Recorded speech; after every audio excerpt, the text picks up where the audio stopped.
राम कथा कहते कहते कहने लगे, जीवन में कोई भी संशय आए आपके, कितनी भी आपको भ्रांतियां हो, आप रामचरितमानस का पाठ करो समझ करके, आपकी भ्रांतियां दूर हो जाएंगी। रामचरितमानस का हमेशा रामचरितमानस अपने साथ रखो। साथ रखने का मतलब आप समझ रहे हैं, भले ही आधी चौपाई पढ़ो, अर्थ सहित पढ़ो, ऐसा मत पढ़ो। शास्त्रों का, पुराणों का पाठ करने का महत्व या फल तब मिलता है तब उनको समझकर हम करें। जो कुछ पढ़ लिया कर लिया, हमको पता ही नहीं हमने क्या किया। आपको ब्राह्मण देवता ये पूजन कराते सब समझाते होंगे कि ये कौन से देवता हैं, इनकी पूजन किस लिए करी जा रही है, कितने समय करना चाहिए, ऊपर साहित्य की आप लोग रोज पूजन करते हैं। ये 7 दिन पूजन करवा के चले जाएं, हम 7 दिन कथा सुना के चले जाएं, संस्कृत बोलने लग जाएं, आपकी समझ में कछु न आए, लोग कहे भागवत हो गई, क्या सुना, मतलब क्या, हमने क्या किया है उसको हमका मालूम तो हो। और बिगर जान करके, बिगर मान करके कोई चीज करते हैं तो आगे चल के फिर निश्चित नहीं है कि वो। पंडित जी कथा कह रहे थे कि रामायण को अपने साथ में रखो। एक भैया घर आए, श्रीमती जी से पैसा मांगा, बाजार गए, दुकान से रामचरितमानस की अच्छी वाली पुस्तक खरीद के लाए, साथ में एक झोला भी ले आए, उसमें रख लिया। जब भी समय मिलता तब पूजन करने के फूल चढ़ा देते, और जहां जाते संसार में अपने साथ वो रामचरितमानस लेकर।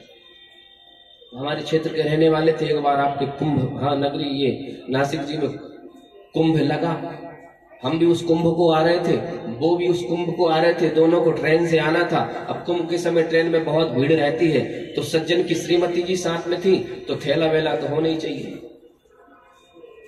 उनका थैला जिसमें वस्त्र आदि उनकी व्यवस्था के सामान थे, एक हाथ में वो थैला और एक हाथ में वो रामायण जी वाला थैला जो साथ में रखे हुए थे। और श्रीमती जी उनके साथ में, हमारी शादी नहीं हुई थी तब, प्रेम से बोलो भागवत भगवान की। हम तो चढ़ गए, अपनी सीट पकड़ ली। अब वो महाराज भी खूब भीड़ जरूर थी, लेकिन वो सज्जन भी धक्का मुक्की करके चढ़ गए। और चढ़े तो, लेकिन श्रीमती जी थोड़ी कमजोर थी, तो वो भीड़ में पीछे रह गई। ट्रेन का चलने का समय हो गया, ट्रेन निकल गई, स्टेशन से ट्रेन छूट गई। उनको बड़ी गुस्सा आ गई, भीड़ भाड़ में श्रीमती जी रह गई पीछे। अब क्या करे, अकेले स्नान का फल तो नहीं, अर्धांगिनी है, पूरा फल तभी मिलता है, तब श्रीमती जी साथ में हुए। बड़ी विडंबना है, क्या करूं कैसे करूं। इतने में ध्यान आ गया पंडित जी के ऊपर। बोले पंडित जी उस दिन बता रहे थे कि जीवन में रामचरितमानस को संग रखने से सारी विपत्तियां दूर हो जाती, यहाँ तो आपत्ति इन्हीं के कारण आ गई। अरे एक हाथ में ये थैला जरूरी है, क्योंकि श्रीमती जी के कपड़े हमारे कपड़े हैं, ये साधन तो आवश्यक है, बदलेंगे क्या, पहनेंगे क्या, तो इसको ले जाना जरूरी था। यदि रामचरितमानस वाला थैला हाथ में नहीं होता तो श्रीमती जी का हाथ पकड़ लेता और साथ में खींच लेता तो आ तो जाती। गड़बड़ हो गई, सब झूठी बातें, कपोल कल्पनाएं। हम भी वहीं खड़े थे, बैठे थे अपनी सीट पे। पूछा क्या हो गया, क्यों गुस्सा हो रहा है, तो उन्होंने सब घटना सुना दी। बोले सुनो भैया, वो पंडित जी सही कह रहे थे, कोई कपोल कल्पना नहीं, गलती तुम्हारी। बोले क्या गलती हमारी, उन्होंने कहा था साथ में रखना, हम साथ में रखे हुए। बोले साथ में रखने का मतलब भैया, भले ही एक क्षण का समय मिले, एक घड़ी आधी में पुनः याद, आप एक श्लोक एक चौपाई न पढ़ पाओ, उसकी अर्धावली पढ़ो, वो भी न पढ़ पाओ उसकी आधी पढ़ो, और समझकर पढ़ो और अपने मस्तिष्क में, अपने दिमाग में रखो। और विश्वास नहीं है तो हम बताते हैं, हमने उनकी रामायण जी खोली और खोल करके भगवान का नाम लेकर के कहा कि चलो इसमें आपका समाधान बताते हैं। और कृपा भगवान की हुई, रामायण को आधे बीच में से खोला तो प्रसंग निकल आया, भगवान जब केवट के यहाँ पर गंगा पार कर रहे हैं, तो वहां गोस्वामी जी ने चौपाई लिखी है, आप ध्यान से सुने। क्या चौपाई है कि राम सखा तब नाव मंगाई, भगवान ने केवट को बुलाया, नाव मंगाई, इसलिए गंगा जी से पार जाना है। और हुआ क्या, बोले सिया चढ़ाई चढ़े रघुराई। समझ गए आप लोग, नहीं? अरे समाधान मिल जाता भैया, श्रीमती कहीं साथ में जाए तो लेडीज फर्स्ट, पहले श्रीमती को चढ़ा देता और फिर तू चढ़ता तो वो कहां से छूट पाती। तू रामायण पढ़ता तो तेरे को युक्ति मिलती। तू तो खुद चढ़ गया, रह गई तो क्या करे। राम सखा तब नाव मगाई, सिया चढ़ाई चढ़े रघुराई। इसलिए राम जी ने कहा है जो मैंने करा है उसको करो, और कृष्ण कह रहे हैं जो मैं कह रहा हूं उसको करो। लेकिन हम लोग ये राम कथा अपने जीवन में इस प्रकार अपना लो। सजा के बहुत रखी है आप लोगों ने, घरों में सजा सजा के रख दी, तो ये विधर्मी हमारे धर्म को और हमको, हमारी भारत भूमि को पाश्चात्य में करे दे रहे हैं। सब लोगों से करबद्ध निवेदन है, जब भी जहां भी जैसा मौका मिले खुद संस्कार लो, बच्चों में संस्कार डालो। और फिर से विश्व गुरु की ओर कदम अब बढ़ रहे हैं, आगे भी बढ़ेगा। राम मंदिर बन रहा है, राघवेंद्र सरकार रामलला विराजेंगे, ये निश्चित है। वहां राम राज्य स्थापित होगा, वहां होगा वो ठीक। आप अपने हृदय में राम को बुलाना चाहते हो तो 4 बातों का ध्यान रखो। अरे कोई सामान्य व्यक्ति, सामान्य अधिकारी आता है तो उसके कर्मचारी पहले स्थान देखने के लिए आते हैं। आप भगवान को अपने हृदय कमल में बुलाना चाहते हैं तो ध्यान रखो, पहले इन लोगों को ये सीढ़ी स्थित कर लो। तो राम जी के सबसे छोटे भैया का नाम क्या है? सब लोग जल्दी से बोलो। शत्रुघ्न, यही है ना। शत्रुघ्न जी की श्रीमती जी का नाम क्या है? जल्दी बताइए, जोर से बोल दीजिए। राम कथा यही पूरी कर देंगे हम। श्रुति कीर्ति। शत्रुघ्न जी का मतलब क्या होता है?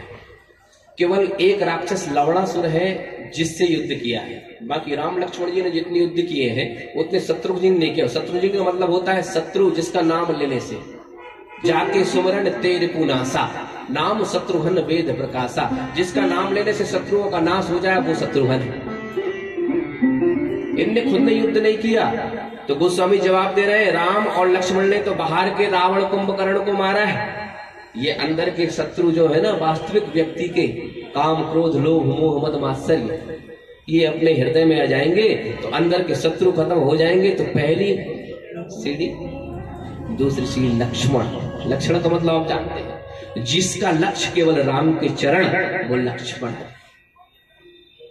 लक्ष्मण की पत्नी का नाम क्या है? उर्मिला। लक्ष्मण कब आएंगे? अपनी शक्ति के साथ। और शक्ति के साथ आएंगे तभी तो काम बनाएंगे।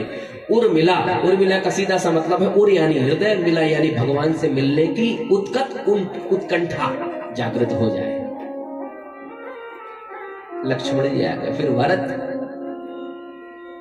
भरत का मतलब आप जानते हो, विश्व भरण पोषण कर जोई, जो विश्व का भरण को पोषण करने वाले।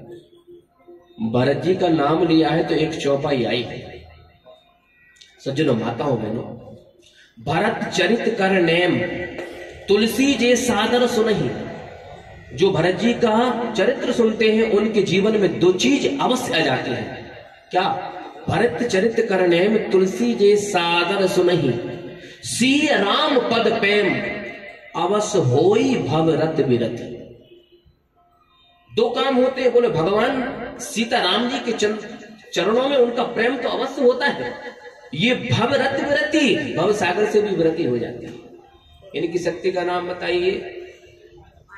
मांडवी। मांडवी का मतलब पूरे ब्रह्मांड में परमात्मा का दर्शन हो जाए। श्री राम में सब जग जानी, तो भरत जी आ गए। अब 3 सीढ़ियां पार हो गई तो मेरे राघवेंद्र सरकार आपके हृदय में विराजमान हो जाएंगे। राम जी कौन है? जो सुख धाम राम असनामा, अखिल लोक दायक विश्रामा, सारे संसार के सुखों का धाम है। कृपा के सिंधु की एक बिंदु जिस जीव पर पड़ जाती है, लेकिन प्रारब्ध के थपेड़ों से कभी सुख दुख आता है तो इनकी शक्ति का स्मरण कर लो। ये अपनी शक्ति, इनकी शक्ति का नाम बताइए। सीता। सीता का मतलब सीता शांति समानीता आत्मा रामो विराजते। सीता का मतलब शांति। जिसके हृदय में राम जी आएंगे तो शांति आ जाएगी। शांति अपने कृपा का छत्र, और फिर देखो जीवन धन्य हो जाए। ये राम कथा अपने जीवन में अपना लीजिए। रामचरित्र पूरा हो गया, आपका जीवन धन्य हो जाएगा। प्रेम से बोली भागवत भगवान की। हमारे दादाजी कहते थे, एक राम एक रावन्ना, एक छत्री एक बामन्ना, बाने बाकी सिया चुराई, बाने बाकी लंक जराई, और बात कछु बातन्ना, तुलसी ले दो पोथन्ना। इतनी सी बात थी, वृत्ति बड़ी कथा बनाते दादाजी कहते थे हमारे। तो जब जब हो ये धर्म के हानि, बाण ही असुर महाभिमानी, कि तबे तबे धर प्रभु विविध शरीरा, हरहि कृपा निधि सज्जन पीरा। यदा यदा धर्मस्य ग्लानिर्भवति भारत, अभ्युत्थानं धर्मस्य तदात्मानं सृजाम्यहम्। कंस आदि का अत्याचार बढ़ा, पृथ्वी गाय का रूप धारण करके ब्रह्मा जी के पास गई अपनी पीड़ा